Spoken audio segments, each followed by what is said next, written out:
Hello, everybody, and welcome in on another beautiful day outside on the campus of Charleston Southern. My name is Killian McClatchy. Joining me, as always, my partner, Anna Whitty. And we've got a golfer this week, as we've got the cart back behind you. Just rolled on up in that thing. Alan Smith, welcome on. Well, thank you guys for having me. This is a really cool opportunity. Yeah, so we'll talk about your golf cart real fast. You know, you rolled up in this thing. What's it pulling underneath there? You know, we got to, have a little style in the game, so having a little luxury with the transportation always helps the look around campus, especially with the limo version. You can seat more than just a few of us. Extra room for golf clubs, too. There you go. Very fancy. I like it. Well, let's start from the beginning with you. You're from Massachusetts originally, but you went to Hilton Head Prep down in South Carolina for high school. What was behind that decision, and why did you decide to leave for high school? Yeah, absolutely. So I was a four-sport athlete. I played baseball, basketball, football, and golf on the side. And predominantly, my dad's a baseball guy, coached his whole career, and that's what he really wanted me to pursue. And don't get me wrong, I love that, but there was something inside me when I watched TV that made me want to be there on TV. So pursuing golf professionally came with a few sacrifices, and one of those was dropping baseball, dropping basketball, dropping football, and really just pursuing golf full time. And being in Massachusetts, obviously it's quite cold there in the winter, so you can't really play all year round. So that was really like the main motivator to get out of Massachusetts. And really cool story really about this is I went to the Boston Golf Expo in the first week of March, and my mom and I just were walking around and just having a good time, and she stopped and saw a Hilton Head vacation directory booth, and she's like, oh, I'm just going to stop and ask him what the weather's like and what life is like down there compared to up north, and basically just told her what I was trying to pursue in collegiate golf and then professionalism. So that really just kind of got the ball rolling, and then through that conversation she mentioned that there was 2 golf academies down there that kind of specialized in that off-season training, 12 months a year, all instruction, like all inclusive. So we just kind of looked at each other afterwards and we're like, we got to get down there. So pulling a few strings, and a couple weeks later I was on a plane down for a tour and an interview. So it all happened really quickly, and that fall I was enrolled full-time at Hilton Head Prep in the Junior Players Golf Academy. So that's kind of how the golf journey started, and now we're about 7 years in. I think I'm doing a pretty good job. Yeah. Decent Division I golfer. It's okay, I'd say. What were you good? So when did you start playing? Did you play it growing up, and it was one of those things that was always just kind of on the side, or when did you start? Yeah, so it was really just a hobby of mine, just to play with my friends or my dad whenever he got off work. But I really didn't start playing competitively till I was about 13 and doing some summer league stuff around town and in a small town of Winchendon, Massachusetts, which no one really knows or can pronounce. So that really just kind of started the competitive fire within the golfing community, and that's something I wanted to continue moving forward. So ever since then, going to high school, playing golf full time, that's just kind of how my competitive career started, and now I'm playing Division I full time. Was it kind of scary leaving Massachusetts so quickly and leaving all of your friends behind, or was it something that you knew from the get-go that you needed to leave if you wanted to be successful? Yeah, I mean, that's a very good question, because I really don't have any friends left in Massachusetts anymore, because I did leave them in middle school, and I feel like a part of your adulthood is high school. And growing up away from home, away from my family, I had to grow up myself. And even though my mother was 1,000 miles away or through a phone, it's not the same. So not really having a parental influence really gave me some independence moving forward in my adulthood, my adult career, and really matured me a lot quicker than a lot of other kids that were my age. And regarding the friends, like I said, I don't really have any connections back home other than a few friends I used to play golf with. But yeah, it's tough moving away from home at 14, because you don't really know what you're getting into until you're down there. So I'm a bit of a hard head, so I don't like to get homesick. But I just remember I got a phone call on my 16th birthday, 16, woo. And, that was the first real time I got homesick, about 2 years into it. But I knew I was there for a reason, and just put my head down and get working. Is that something where you kind of look back now, and obviously there's still a long way to go in your journey, but when you look back at that, do you kind of sit back and go, yeah, that was 110%, like, I know what I was doing, that was the right choice? Yeah, absolutely. I don't really know where I would be right now if I didn't make that decision. I know a lot of my friends that I did grow up with in Winchendon are a lot different parts of their life, long distance relationships. A few of my friends' siblings are getting married, having kids, and life is a lot different back in Massachusetts. The priorities are different, and there's not a whole lot of career aspirations outside of college. So either friends don't go to college, or they go to a technical school, get a trade, and then just get working right away. And that's just kind of how that blue collar community works.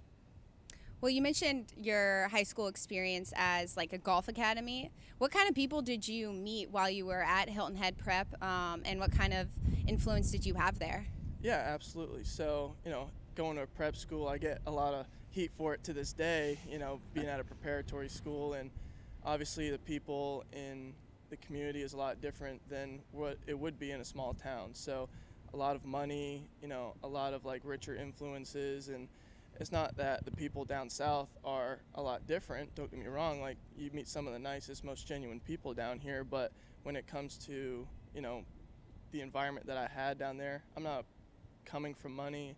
I have a beautiful mother that supports me through and through, and having that, tight relationship with her really broadened my perspective on what parenting is down in South Carolina, even at a preparatory school.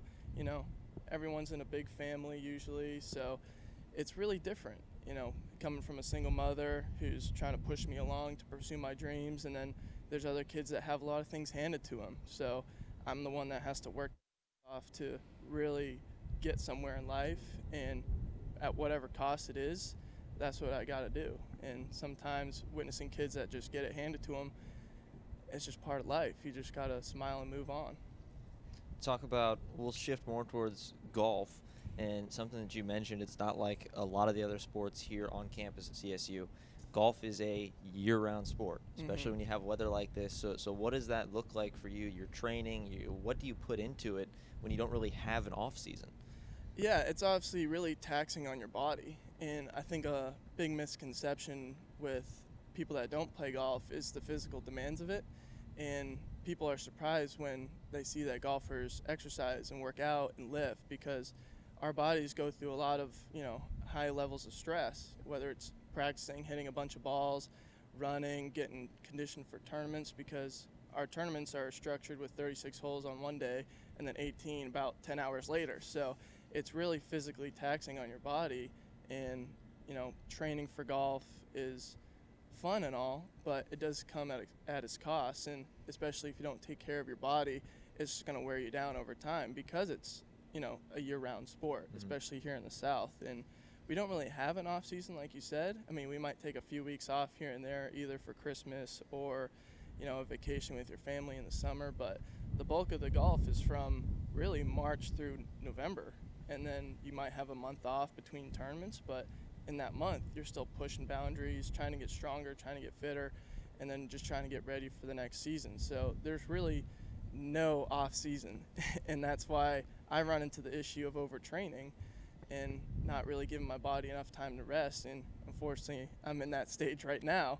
But it's a big learning curve for a lot of Division I athletes, coming from either just a high school golf schedule that's in the spring and then playing a few summer tournaments, to now playing every day for 4 months straight and then taking a month off and getting right back at it for the spring. So it's a lot for the body. Well, golf is so different from other sports as well, in the sense that practice is very different. Could you just tell us what like a normal week in practice looks like, and your relationship with your coach as well, how he helps you? Yeah, absolutely. So a normal week of practice usually stems around 2:30 in the afternoon, just to make sure everyone gets out of class and to the golf course on time. And we do a lot of wedge drills to kind of work on our short game, and a lot of scoring clubs, and we do that about 2 to 3 times a week. And then in season, when we're playing tournaments, that's upwards of 4 or 5 days a week. And we really just try to work on things that can save shots in tournaments. So whether that's putting, chipping, or wedging, I mean, those things adding up saves a lot of strokes per round. And then when you count 4 scores per round, that's upwards of 20 to 30 shots a tournament. So that's how you really separate yourself from the middle of the pack to potentially winning the tournament. So on top of that, I mean, we'll work out 2 to 3 days a week with the team, and personally, I work out outside of that. So we can physically train on top of golf upwards of 6 days a week. And like I said previously, it's very taxing on your body. So you got to be smart about what you do, how you do it, what you're putting in your body. So, playing collegiate golf, I mean, it's a lot, deeper than what you see on paper. When it comes to when you're out there on the course, and obviously you're going out there to shoot the lowest score possible. That's what you have to do to win. When you play personally, do you kind of play against yourself? Do you play against the course? Do you play against the person next to you? Like, how do you get your mind right on to try and shoot that lowest score? Yeah, that's also a very good question, because there's 1,000 different theories and strategies in the game of golf that you can go with. And personally, I feel like the one that works best for me is just playing against myself in the course, because if I play at my best and I'm performing at my best and trying to beat the course, that's when I shoot my lowest score, because I take all the external variables out of it. And, even if it's match play, me against you, I'm still trying to focus on myself and what I can do to shoot the best score on that hole to beat you. So, it all depends the situation you're in. You got to have a good awareness on the golf course. If we're tied as a team with another one at the top, do I go for the par 5 and 2, or do I lay up and take bogey or double out of play and just try to make birdie the hard way and take the win? Or do I get aggressive, try to hit the hero shot and steal the victory? So there's a lot of different aspects to the game of golf, and definitely that mental side of the game is, I think, overlooked. And that's a lot of what I've been trying to do in the off season, is working on my mental approach. And I think what Coach Payne helps a lot with is that mental approach to the game, because he's not very technical. He doesn't give us swing tips or anything, but he wants to make sure we're in the right state of mind every day, every round, even at practice. We don't want to slack off and just waste our time out there. So I think Coach Payne keeps us very accountable. And then when it comes to game time, it's go time. We've gotten a little bit of time with Coach Payne. He's a super funny guy, really. I don't know, I really enjoyed speaking with him. But my question for you is, you started talking about wanting to go pro after your time here. What is that mentality, I guess, like for you, or what kind of relationships do you need to develop to make sure that when you graduate, you're ready for that next step? Yeah, for sure. So I like to say in the game of golf, it's not what you know, it's who you know. And when you turn professional, you need a lot of connections to get you there. Obviously, you need your team of coaching, athletic training staff, your strength coach, and obviously anything mechanical or technical-wise within your game. So really having those dominoes in a line once you do decide to turn professional, that's a big step. And I would say, looking forward to professionalism, I've had to make a lot of sacrifices here. I wish I could do a lot of things outside of, playing golf and working out, but unfortunately that's the stuff I need to do to get to that point. And even when it comes to schooling, like, obviously I'm a student athlete, I need to prioritize my grades, but I'm here to prepare myself for professionalism. So if I'm not doing everything in my power to do that, then I'm failing myself. And sometimes that leads to overtraining, working out too much, hitting too many balls, and beat myself up over time. And I think it's something that you learn being here and being with Coach Payne, is knowing that you can still push the boundaries without killing yourself and being too hard on yourself, because that's who I am. I'm very accountable. I'm one of the people that just don't like to give up. So having Coach Payne there is a good resource, and having his resources on top of that, I mean, that guy knows a million people plus one. So having his knowledge, his expertise, his resources, his contacts, it's really good. We'll ask you, I got a couple fun golf questions for sure. you. Go ahead. So first off, have you ever hit a hole-in-one? Yeah, I got 3. You have 3? Yeah. When was the last one? The last one was this last July at Pinehurst No. 2. It's where they hold U.S. Opens out in North Carolina. It's one of the hardest courses I've ever played, and it was on the 9th hole. It was a 6-iron to a back left pin, and honestly can't remember what happened after it. I kind of blacked out for a minute while I celebrated, but Were you expecting it? oh no, I mean obviously like when it looks good in the air, like you're like, oh, go in, and then it just like actually goes in, Yeah. and you just go bananas. So Who were you with? My good friend Mark Goodall, he goes to Francis Marion. He played 4 years there, and that's a team we play with a lot competitively. So having that connection from high school, we were roommates in high school, and our families are very close now. So that's who I spend Thanksgiving with, and go up to Pinehurst where they reside, and just play golf, have fun, and kind of take the stress out of golf, because when you're here, you're very job orientated and very strict with your schedule and your specifications outside of the classroom. So when you go up there, hang out with him and just have a good time and not Hit have holes to in one. Yeah, you can hit hole in one. get a hole in one. It just makes the trip all that much more worth it. I thought it was interesting too. No, not to change the subject because I want to hear your other question, Killian. But you were talking about how you have a job as a caddy out in Kiowa, and how a lot of your teammates do too. That's very unique to a student athlete. Why do you do that? I know maybe there's some financial incentive there, but yeah, tell us about that experience of also being a working college student athlete. Yeah, I mean, it was something I was very cautious of when I first signed up for that job, and I didn't want that to distract me from my schooling and my training with golf, so I made sure I got a part-time position on Saturdays and Sundays, especially when I have off weekends, because in season, we might not have an off weekend for 4, 5, 6 weeks.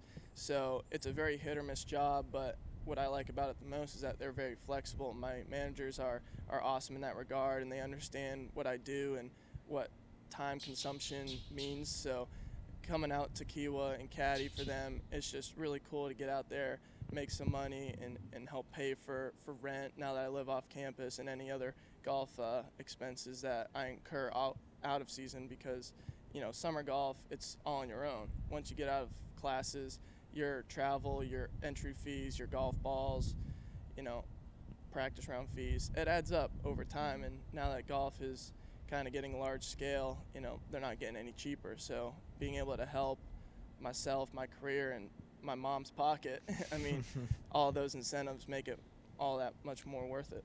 I'm sure she thanks you very much so for that. Oh, yeah. More than you know. Well, so my other one, it's when it comes to, you can go, I want to ask you this. You get foursome, you have yourself, and you can pick any of the other 3 people. I want one of them to be like a celebrity, and at least one of them to be a professional golfer. Who do you want to go play with? I would obviously like to play with Tiger Woods. Okay. And I know he's obviously one of the best to ever play the game. So just having that time with him and just watching him do his thing and try to pick his brain a little bit, that would be really cool. Regarding a celebrity, I'm a big country music fan, so I would love to get out and play with Morgan Wallen and just have a good time with him. All right. And I know he likes to do other things outside of golf, but once we get on the golf course, everyone's a friend. So that would be really cool to just spend some time with him and Tiger, and man, that would be really cool. So what other professional golfers maybe do you try and model your own game after? Yeah, so I'm obviously big into fitness, so Scott Stallings, not a really big name in golf because he hasn't won recently, but he has really transformed his career by pursuing fitness and getting out on tour and still keeping that accountability to himself and working out while he's there. And not many people realize that from out of the golf course, because they don't see what goes on behind the scenes, and it really motivates me knowing that what I'm doing is beneficial because it's worked for him. And now that a lot of guys on tour are pursuing fitness, it's changing their games. And Bryson DeChambeau, for example, he gained 80 pounds in 6 months, and now he's a major champion. He's top 10ing every week, and his career has really skyrocketed because he's pursued fitness. So those 2 guys are really good examples, and they're really good people as well. I got to meet Bryson back in 2016 when he was playing the RBC Heritage for the first time, and he was the kindest person I've ever met, and we walked inside the ropes with him, and he was so kind to us as little high school kids. So it's seeing that role model on TV and then just meeting them in person, it just adds that extra oomph, for who I want to be, and when I turn professional, how I can lead by example for kids that are looking up to me. Yeah, that's really cool. We've got. I'm kind of surprised, even with myself, even that we haven't mentioned COVID at all during this. Yeah. But what has golf been like in COVID? There are definitely some certain things that have changed, but for you. Yeah, so when COVID hit, we just finished up the Palmetto Intercollegiate, and we were kind of getting word of it middle of the tournament, so we didn't really know what was going to happen until we got a call from Jeff Barber. So we finished that. It was actually the worst tournament I played in my college career, but It didn't happen. I don't know what you're talking about. yeah, does it have an asterisk?